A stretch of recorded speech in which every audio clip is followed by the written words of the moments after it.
बोलिए सत्यनारायण भगवान की जय। पुराणों के ज्ञाता श्री सूत जी से पूछा कि वह व्रत तप कौन सा है जिसके करने से मन वांछित फल मिलता है। हे महामुनि, हम वह सुनना चाहते हैं, कृपया कर सुनाएं। श्री सूत जी बोले, ऐसा ही प्रश्न नारद ने किया था। जो कुछ भगवान कमलापति ने कहा था, आप सब उसे सुनिए। परोपकार की भावना को लेकर योगी नारद अनेक लोकों की यात्रा करते करते मृत्यु लोक में आ गए।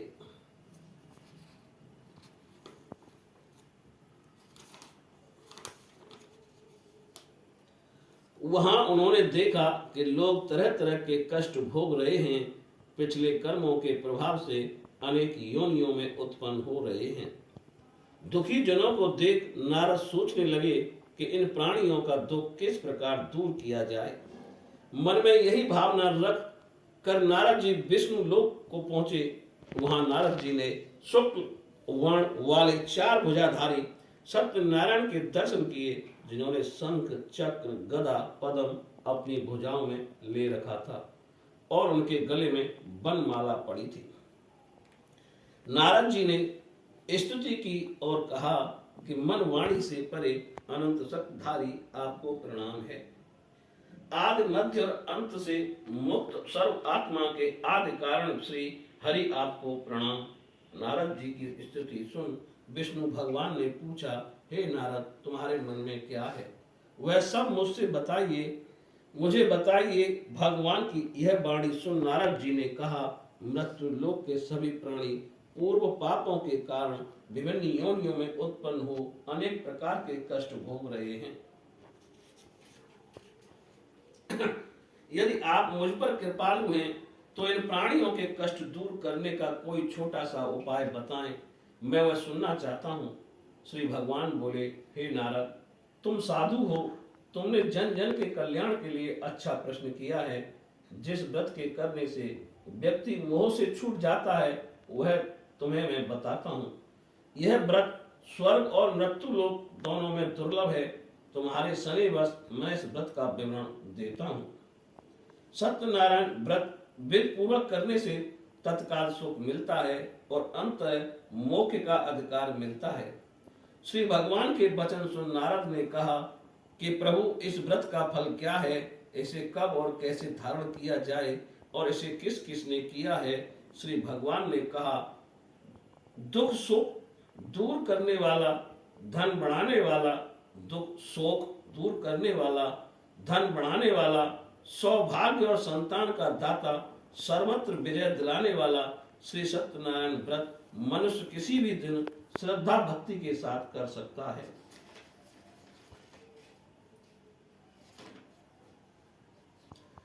सायंकाल धर्मरत हो ब्राह्मण के सहयोग से और बंधु बांधव सहित श्री सत्यनारायण का पूजन करें। भक्ति पूर्वक खाने योग्य उत्तम प्रसाद सवाया लें। यह प्रसाद केले के फल, घी, दूध, गेहूं के आटे से बना हो। यदि गेहूं का आटा ना हो तो चावल का आटा और शक्कर के स्थान पर गुड़ मिला दें। सब मिलाकर सवाया बना नैवेद्य अर्पित करें। इसके बाद कथा सुने, प्रसाद लें, ब्राह्मणों को दक्षिणा दें और इसके पश्चात बंधु बांधवों से ब्राह्मणों को भोजन कराएं। प्रसाद पा लेने के बाद कीर्तन आदि करें और फिर भगवान सत्यनारायण का स्मरण करते हुए स्वजन अपने अपने घर जाएं। ऐसे व्रत पूजन करने वाले की मनोकामना अवश्य पूरी होगी। कलयुग में विशेष रूप से ये छोटा सा उपाय इस पृथ्वी पर सुलभ है। बोलिए सत्यनारायण भगवान की जय। श्रीमन नारायण नारायण नारायण, भगवान नारायण नारायण नारायण, श्रीमन नारायण नारायण नारायण, भगवान नारायण नारायण नारायण। गजे और गालड़े जल भीतर, गजे और गालड़े जल भीतर, लड़त लड़त गज हारायण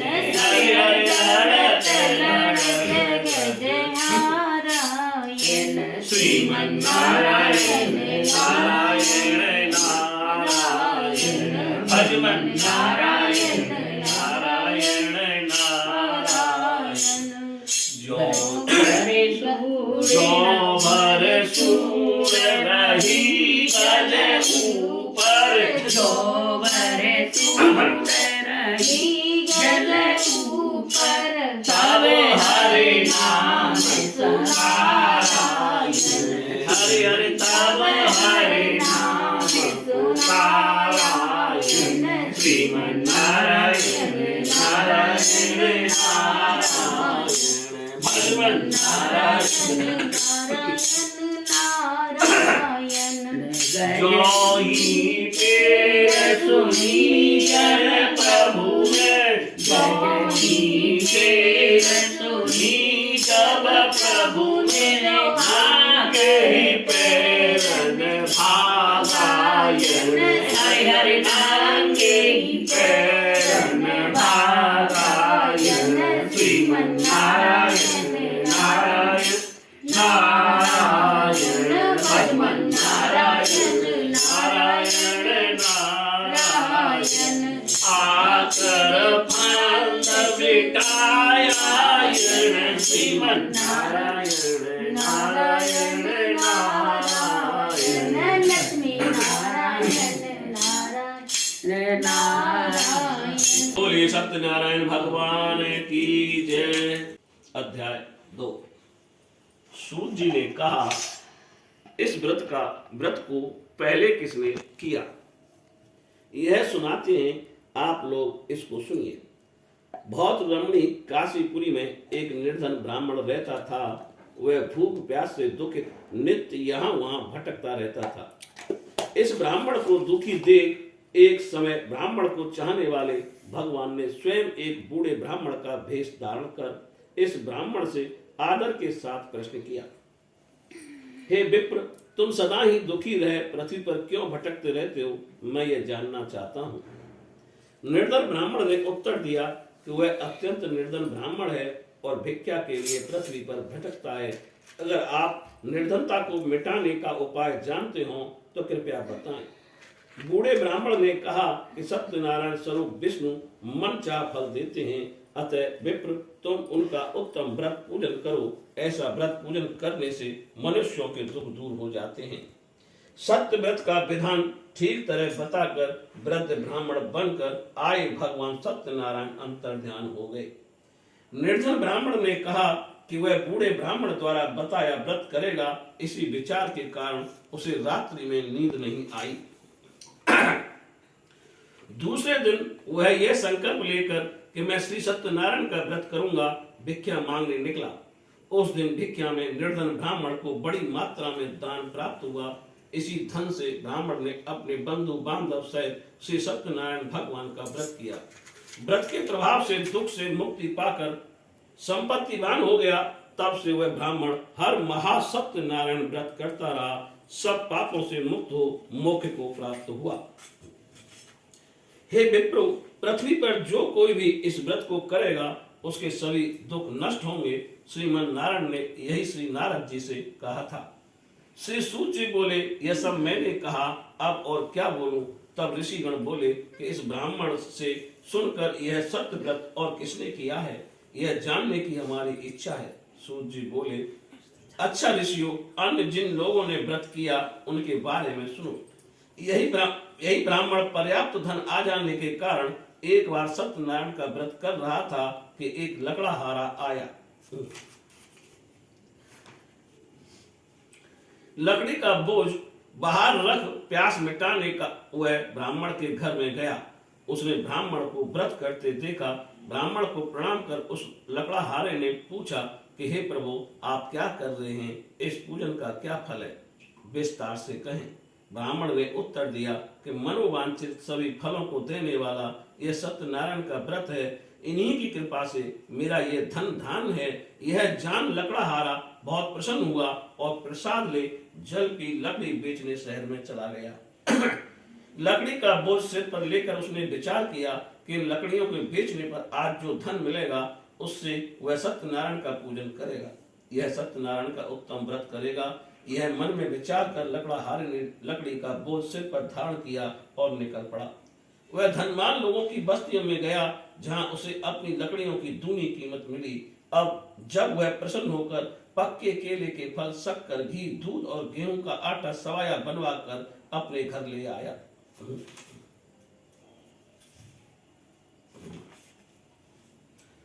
वहां अपने बंधु बांधवों के साथ मिलकर विधि पूर्वक व्रत किया। व्रत के प्रभाव से पुत्रवान, धनवान बना और इस लोक में सुख भोग कर अंत में सत्यनारायण के लोक में गया। बोले श्री सत्यनारायण भगवान की जय। श्रीमन नारायण नारायण नारायण श्रीमन नारायण नारायण नारायण। खेलनी के बेर सुहामा के तंदुल, खेलनी के बेर सुहामा के तंदुल, रोजे रोजे भोग लगाया। हरे हरे रोजे रोजे भोग लगाया। श्रीमन नारायण नारायण नारायण भगवन नारायण नारायण नारायण। चोरियो मन की मेवा त्यागी, चोरियो मन की मेवा त्यागी, तो सारे विदुर घर खाया। हरि सारे विदुर घर खाया। श्रीमन नारायण नारायण नारायण भगवन नारायण नारायण नारायण। बोलिए सत्यनारायण भगवान की जय। बोले मुनियों आदि की कथा सुनाते हैं, सभी उत्तम मुनि श्रवण करें। पूर्व समय में उनका मुख नाम का बुद्धिमान राजा था। वह जितेंद्रिय एवं सत्यवादी था। वह नित्य देवालयों में जाता और दान दक्षिणा द्वारा ब्राह्मणों को संतुष्ट रखता था। उसकी कमल जैसी मुख वाली सती रानी थी। वे राजा रानी भद्रशिला नदी के तट पर सत्यनारायण का व्रत कर रहे थे। ऐसे समय में एक साधु नाम का एक वैश्य धन धान्य से भरी नाव ले वहां पहुंचा। वैश्य नाव को किनारे पर लगा सत्य व्रत कर रहे राजा को देखा। उस वैश्य ने विनय पूर्वक राजा से प्रश्न किया। साधु नामक वैश्य बोला, हे राजन, आप भक्ति के साथ क्या कर रहे हैं? मैं अब यह सुनना चाहता हूँ। राजा बोला, हे साधु नामक वैश्य, हम बंधु बांधव के साथ विष्णु भगवान समान तेजस्वी श्री सत्यनारायण का व्रत और पूजन पुत्रादि की प्राप्ति के लिए कर रहे हैं।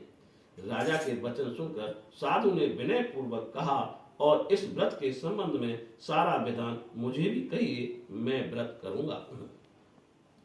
मेरे भी कोई संतान नहीं है, क्या इस व्रत के प्रभाव से मेरे घर भी संतान होगी? इसके बाद वह खुशी खुशी अपने घर आया। घर आकर उसने अपनी पत्नी से सब कुछ कहा। साधु बोला, यदि हमारे घर संतान होगी तो हम भी सत्यनारायण का व्रत करेंगे। पतिव्रता स्त्री लीलावती सती पति सहित आनंदित हुई। सत्यनारायण के प्रसाद से संसार वासियों की तरह गर्भवती हुई।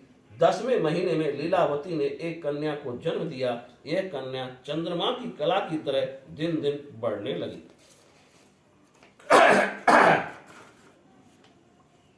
इस कन्या का नाम कलावती रखा गया। अब वह लीलावती ने अपने पति से मधुर वचन कहे, हे स्वामी, आप अपने किए संकल्प के अनुसार सत्यनारायण का व्रत क्यों नहीं करते? साधु नामक वैश्य बोला, प्रिय, कन्या के विवाह के समय यह व्रत कर लेंगे। इतना कहकर वह वैश्य नगर को चला गया। इधर कलावती कन्या पिता के घर रह रहकर बड़ी होने लगी। एक दिन साधु नामक वैश्य ने अपनी कन्या को सहेलियों के साथ नगर में देखा। धर्म मर्यादा को जानने वाले साधु वैश्य ने तत्काल विचार कर कन्या के योग्य श्रेष्ठ वर खोजने हेतु दूत भेजे। वैश्य की आज्ञा पाकर दूत सुसंपन्न कंचन नगर गए।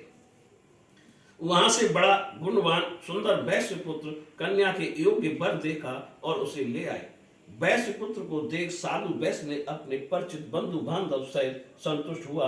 अपनी कन्या का विधि पूर्वक विवाह उसी के साथ कर दिया। लेकिन दुर्भाग्यवश उस समय वह साधु नामक वैश्य सत्यनारायण व्रत को भूल गया। परिणाम स्वरूप श्री सत्यनारायण भगवान रुष्ट हो गए। कुछ समय बीता, अपने काम में होशियार धनिक वैश्य अपने जमाता को साथ ले शीघ्र व्यापार के लिए चल पड़ा। वह समुद्र के पास सुंदर रत्नसार नगर में गया। वहां जाकर वह धनवान वैश्य अपने जमाता के साथ व्यापार करने लगा। इस सुंदर नगर का राजा चंद्रकेतु था। उस समय सत्यनारायण प्रभु ने प्रतिज्ञा से भ्रष्ट होने वाले वैश्य को कठिन शाप दिया कि वैश्य बहुत कष्ट को प्राप्त करे। एक दिन राजा की संपत्ति चुराकर चोर वहां आया जहां वैश्य और उसका दामाद ठहरे थे। राजा के दूतों को अपना पीछा करते देख चोर डरकर धन वहीं छोड़ आलोक हो गया। पीछे दौड़ते राजा के दूतों ने राजा की संपत्ति को वहां देखा और दोनों वैश्यों को बंदी बनाकर राजा के पास ले गए। हर्षित होकर दूत राजा से बोले कि वे दो चोर लाए हैं, आप उनके लिए आज्ञा दें। राजा की आज्ञा से शीघ्र ही उन्हें बंदी बनाकर बिना विचार किए जेल में डाल दिया। श्री सत्यनारायण की माया से वैश्यों की बात किसी ने नहीं सुनी। राजा चंद्रकेतु ने वैश्यों का सारा धन छीन लिया। साथ बस वैश्य की पत्नी भी बहुत दुखी हो गई। घर की संपत्ति चोर ले गई। वैश्य के स्त्री शरीर से रुग्ण, मन में चिंता नहीं, भूख से दुखी, अन्न पाने के लिए घर घर भटकने लगी। इसी प्रकार कलावती कन्या भी परेशान होने लगी। एक दिन भूखी प्यासी बेटी कलावती एक ब्राह्मण के घर गई जहां उसने सत्यनारायण का व्रत पूजन होते देखा। उसने वहां बैठकर कथा सुनी, प्रसाद लेकर रात्रि को अपने घर लौटी। घर जाने पर कलावती से उसकी माता ने प्रेम पूर्वक कहा कि बेटा रात में कहाँ रही, तेरे मन में क्या है। कलावती ने तत्काल माँ से कहा कि माता, ब्राह्मण के घर पर मनोकामना पूर्ण करने वाला व्रत होते देखा, मैं वहीं थी। कन्या के वचन सुनकर वैश्य की पत्नी तत्काल सत्यनारायण का व्रत करने को तैयार हो गई। साध्वी लीलावती ने अपने बंधु बांधव के साथ व्रत किया और मांगा कि मेरे पति और दामाद घर लौट आएं। लीलावती ने प्रार्थना की कि वह सत्यनारायण प्रभु उसके पति और दामाद अपराध क्षमा करें। इस व्रत के प्रभाव स्वरूप सत्यनारायण भगवान प्रसन्न हुए। राजा चंद्रकेतु को स्वप्न दिया कि वह सवेरे ही वैश्यों को मुक्त कर दे, छीना हुआ उनका धन लौटा दे। यदि ऐसा नहीं किया तो वे धन और पुत्रों सहित राजा के राज्य का नाश कर देंगे।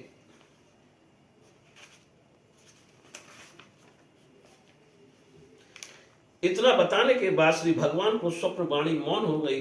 प्रातःकाल राजा ने अपने स्वजनों एवं सभासदों को स्वप्न के संबंध में बताया और आदेश दिया कि बंदी वैश्यों को तत्काल छोड़ दिया जाए। राजा की आज्ञा पाकर राजा के सिपाही विनम्र भाव से दोनों वैश्य पुत्रों को बंधन के बिना राजा के समीप लाए। दोनों वैश्यों ने नरेश चंद्रकेतु को नमस्कार किया। पिछली दशा के डर से व्याकुल वैश्य पुत्र कुछ नहीं बोले। राजा दोनों वैश्यों को देखकर आदर से बोला, भाग्य ने आपको यह कष्ट दिया है, अब डरने की बात नहीं है। इसके बाद वैश्यों की बेड़ियां कटवाकर उनकी हजामत बनवाई। तब वस्त्र गहने से उन्हें पुरस्कृत किया तथा प्रसन्न किया। अपने शब्दों से भी उनको संतोष किया। जो धन वैश्यों का छीना था वह दुगना कर लौटा दिया। राजा ने कहा, हे साधु वैश्य, तुम अब अपने घर जाओ। दोनों वैश्यों ने राजा को प्रणाम किया और कहा कि आपकी कृपा से हम अपने घर लौट जाएंगे। इस प्रकार दोनों वैश्य अपने घर के लिए चल पड़े। बोलिए सत्यनारायण भगवान की जय। राधे का नाम अनमोल, बोलो राधे राधे। राधे का नाम अनमोल, बोलो राधे राधे। ब्रह्मा भी बोले राधे, विष्णु भी बोले राधे। ब्रह्मा भी बोले राधे, विष्णु भी बोले राधे। ब्रह्मांड के मुख से आवाज आई राधे। लक्ष्मी के मुख से आवाज आई राधे राधे। राधे का नाम अनमोल, बोलो राधे राधे। बोले भी बोले राधे, राम भी बोले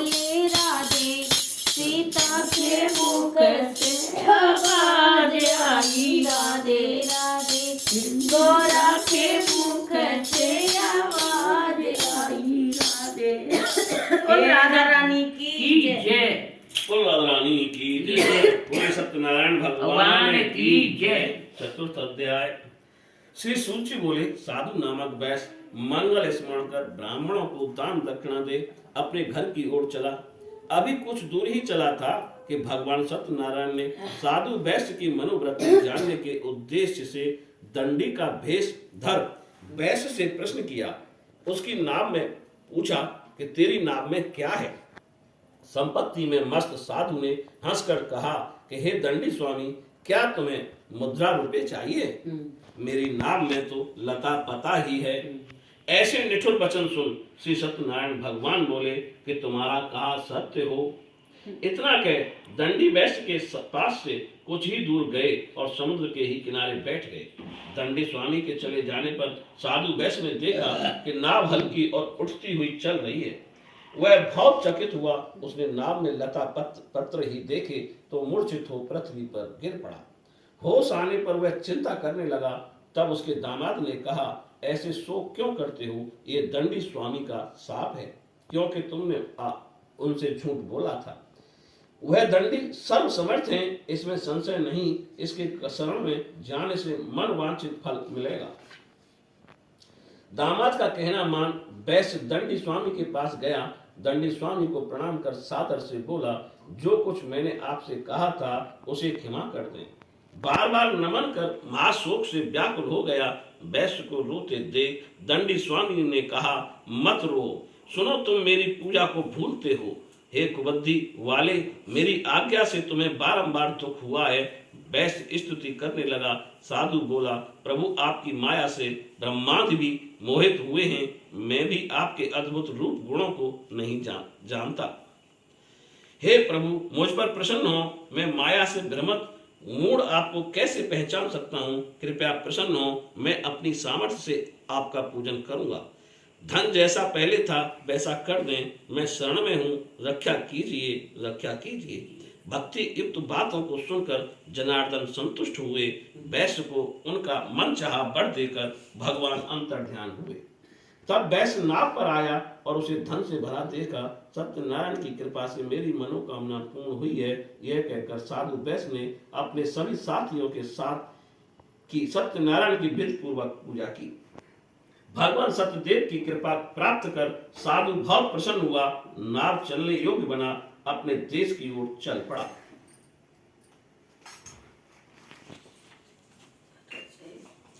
अपने गृह नगर के निकट अपने दामाद से बोला, देखो वह मेरी रत्नपुरी है। धन के रखे दूत को नगर भेजा। दूत नगर में साधु वैश्य की स्त्री से हाथ जोड़कर उचित वाक्य बोला। वैश्य दामाद के साथ तथा बहुत सा धन से संगी साथी के साथ नगर के निकट आ गए हैं। दूत के वचन सुन सती स्त्री बहुत प्रसन्न हुई। भगवान सत्यनारायण की पूजा पूर्ण कर अपनी बेटी से बोली, मैं साधु के दर्शन के लिए चलती हूँ, तुम जल्दी आओ। अपनी माँ के वचन सुन पुत्री ने भी व्रत समाप्त माना। प्रसाद लेना छोड़ अपने पति के दर्शनार्थ चल पड़ी।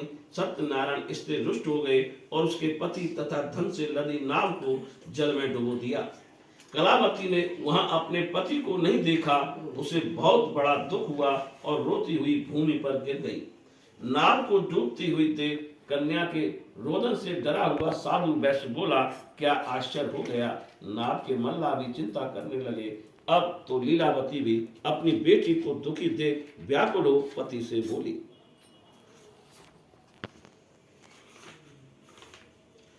इस समय नाव सहित दामाद कैसे अदृश्य हो गए, ना जाने किस देवता ने नाव हर ली है। सत्यनारायण की महिमा कौन जान सकता है? इतना कहकर स्वजनों के साथ रोने लगी। फिर अपनी बेटी को गोद में ले विलाप करने लगी। वहां बैठी कलावती अपने पति के नहीं रहने पर दुखी हो रही थी। वैश्य कन्या ने पति की खड़ाऊ लेकर मर जाने का विचार किया। स्त्री सहित साधु वैश्य ने अपनी बेटी का यह रूप देखा। धर्मात्मा साधु वैश्य दुख से बहुत व्याकुल हो चिंता करने लगा। उसने कहा कि ये हरण श्री सत्यदेव ने किया है, सत्य की महिमा से मोहित हूँ। सबको अपने पास बुलाकर उसने कहा कि मैं सब स्टार सत्यदेव का पूजन करूंगा। दीन प्रतिपालन करने वाले भगवान सत्यनारायण को बारंबार प्रणाम करने पर प्रसन्न हो गए। भक्त वत्सल ने कृपा कर यह वचन कहे, तुम्हारी बेटी प्रसाद छोड़ पति को देखने आई। यह आकाशवाणी हुई। इसी के कारण उसका पति अदृश्य हो गया। यदि ये घर जाकर प्रसाद ग्रहण करे और फिर आए तो हे साधु, इसे इसका पति मिलेगा, इसमें संशय नहीं है। साधु की बेटी ने यह आकाशवाणी सुनी। तत्काल वह घर गई और प्रसाद प्राप्त किया। फिर लौटी तो उसने सजन पति को वहां देखा। तब उसने अपने पिता से कहा कि अब घर चलना चाहिए, देर क्यों कर रखी है। अपनी बेटी के वचन सुन साधु वैश्य प्रसन्न हुआ और भगवान सत्यनारायण का विधि विधान से पूजन किया। अपने बंधु बांधु एवं अजमाता को लेकर अपने घर गया। पूर्णिमा और संक्रांति को सत्यनारायण का पूजन करता रहा। अपने जीवन काल में सुख भोगता रहा। अंत में श्री सत्यनारायण के वैकुंठ लोक को गया। अवैष्णवों को प्राप्ति नहीं है। और जहाँ माया कृष्ण वैकुंठ लोक को गया। बोलिए सत्यनारायण भगवान की जय। राधे तेरे चरणों की, श्यामा तेरे चरणों की, पग फूल जो मिल जाए, सच कहती हूँ राधे, सखी तेरे बदल जाए, राधे तेरे चरणों की, श्यामा तेरे चरणों की। ये मन बड़ा चंचल है, कैसे तेरा भजन करूं।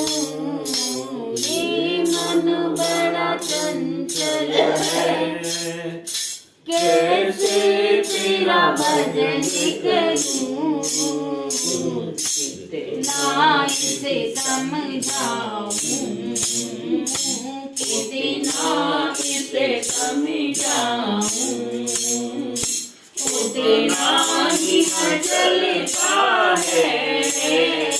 राधे तेरे चरणों की, श्यामा तेरे चरणों की, राधे तेरे चरण की, श्यामा तेरे चरणों की। बोल राधा रानी की जय। पंचमोध्याय। सूत जी ने कहा, हे मुनिगण सुनो, आगे की कथा कहते हैं। तो अंगध्वज नामक एक राजा अपनी प्रजा के पालन में तत्पर था। भगवान सत्यनारायण का प्रसाद न लेने से उसे भी दुख हुआ। एक दिन राजा ने वन में जाकर बहुत प्रकार के पशुओं का वध किया। उसने बट वृक्ष की छाया में सत्यनारायण का पूजन होते देखा। बहुत संतोष पूर्वक तथा भक्ति के साथ बंधु बांधव को लिए गोप ग्वाल सत्यनारायण का पूजन कर रहे थे। राजा गर्व के बस ना तो पूजन स्थल के पास गया और ना ही सत्यनारायण को नमन किया। फिर भी गोप ग्वाले प्रसाद लेकर राजा के पास आए। प्रसाद राजा के समीप रख पूजा स्थल पर लौट गए और प्रसाद ग्रहण किया। राजा ने प्रसाद वहीं छोड़ दिया और दुख भोगा। उसके 100 पुत्र धन धान्य सभी नष्ट हो गए। तब उसको निश्चित रूप से बोध हुआ कि वह श्री सत्यनारायण ने ही उसका सर्वस्व नष्ट कर दिया है। अतः जहां सत्यदेव का पूजन हो रहा था, राजा वहीं गया। यही विचार कर राजा ग्वाल वालों के पास गया। राजा ने ग्वालों के साथ विधि विधान से और भक्ति पूर्वक सत्यनारायण का पूजन किया। सत्यनारायण की कृपा से पुनः धन्य धान्य वाला बन गया। इस जीवन में सुख भोग कर अंत में सत्यनारायण के लोक में गया। बोलिए सत्यनारायण भगवान की। इस परम दुर्लभ सत्यनारायण व्रत को जो धारण करता है और फलदायी कथा को भक्ति पूर्वक सुनता है, उसे श्री सत्यनारायण की कृपा से धन धान्य आदि प्राप्त होते हैं। दरिद्र व्यक्ति धन पाता है, बंदी व्यक्ति का बंधन कट जाता है, भावग्रस्त का भय मिट जाता है। यह निसंदेह सत्य है। व्यक्ति मन वांछित फल भोग कर अंत में सत्यलोक को पाता है। हे विप्रो, मैंने ये सत्यनारायण व्रत की कथा कही। इसके कारण मनुष्य सभी प्रकार के दुखों से छूट जाता है। कलयुग में सत्यनारायण की पूजा विशेष रूप से फलदायी है। सत्यनारायण को कोई काल, कोई ईश्वर, कोई सत्यदेव कहेंगे। अनेक रूप धर ये मन चाह फल देने वाले हैं। कलयुग में सत्य व्रत रूपी सनातन सत्यनारायण ही होंगे। सभी को मन वांछित फल देने के लिए भगवान विष्णु ने ये सत्यनारायण का रूप धारण कर लिया है।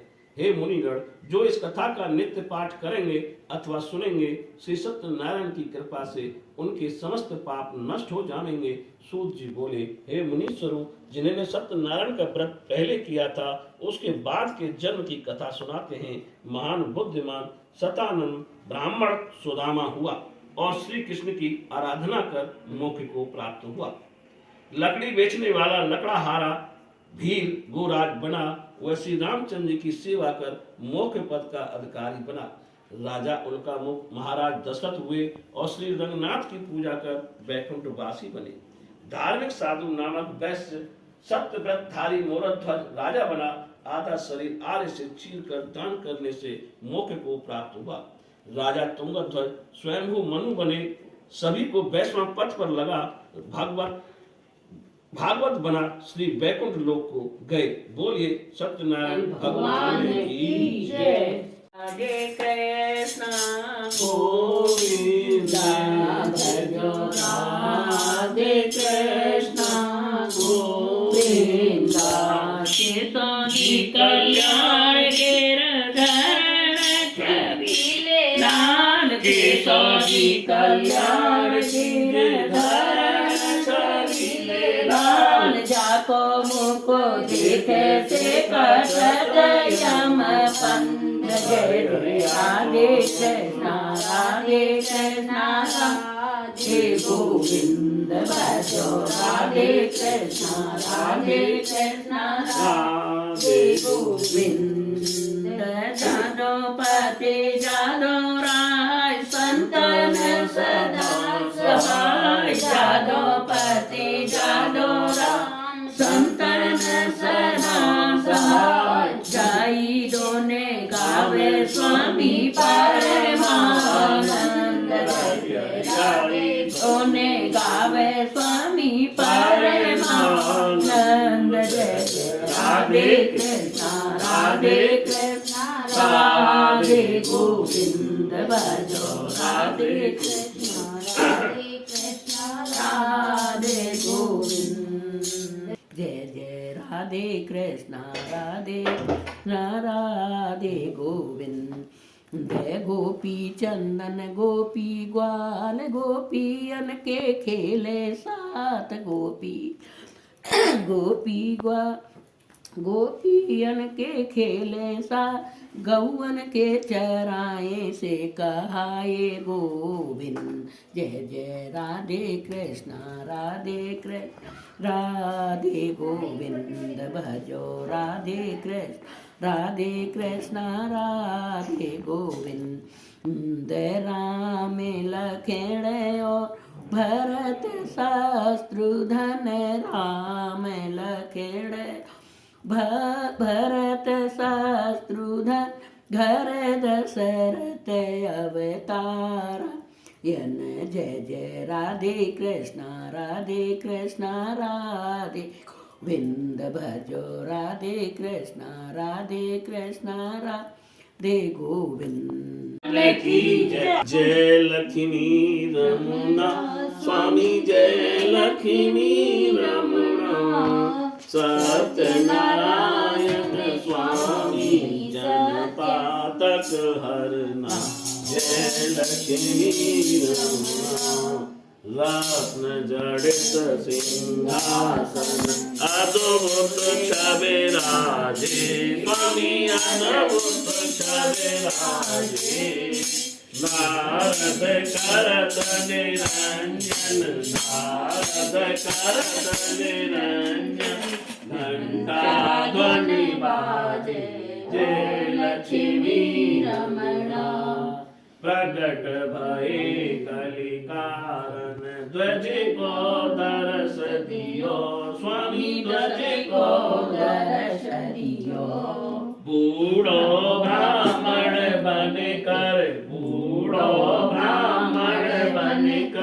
कांचन मैल कियो जय लक्ष्मी रमणा दुर्लभ भील कठारो जिने पर कृपा करी स्वामी जिने पर कृपा करी चंद्रचूड़ एक राजा चंद्रचूड़ एक राजा तिनकी विपत हरी ओम जय लक्ष्मी रमणा वैश्य मनोरथ पायो श्रद्धा तज दीनी स्वामी श्रद्धा तज दीनी सुफल भोगो प्रभु जी सुफल भोगो प्रभु जी फिर स्तुत कीनी जय लक्ष्मी रमणा भाव भक्ति के कारण छिने छिने रूप धरो स्वामी छिने छिने रूप धरो श्रद्धा धारण कीनी श्रद्धा धारण कीनी तिनको काज सरो जय लक्ष्मी रमणा बाल बाल संग राजा बन में भक्त करी हरि बन में भक्त करी मन वांछित फल दीनो मन वांछित फल दीनो दिन की दीन दयालु हरि ओम लक्ष्मी रमणा चढ़त प्रसाद सवायो कदली फल मेवा स्वामी कदली फल मेवा धूप दीप तुलसी से धूप दीप तुलसी से राजी सत्य देवा जय लक्ष्मी रमणा सत्यनारायण जी की आरती जो कोई नरे गावे स्वामी प्रेम सहित गावे वेद सिद्ध सुख संपत सहज स्वरूप पावे जय लक्ष्मी रमणा बोलिए सत्यनारायण भगवान की जय जय जय श्री राधे